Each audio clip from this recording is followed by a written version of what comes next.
Jana jeshi yangu ilikuja hapa Naivasha, safari lali kufanya marketing.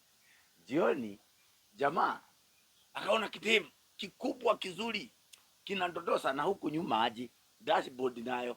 In fact alikuwa anasema nini, in fact nilisikia ati kikisimama hivi kikidodosa, ati guo ilikuwa inakaa dakika 3 kama haijamaliza kuyubayuba.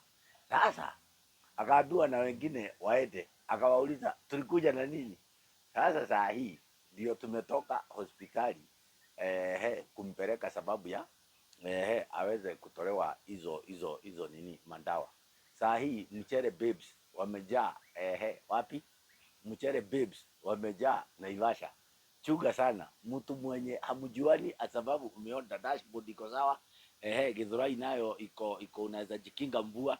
Tafadhali chunga sana, sababu kitakulapa vibaya sana.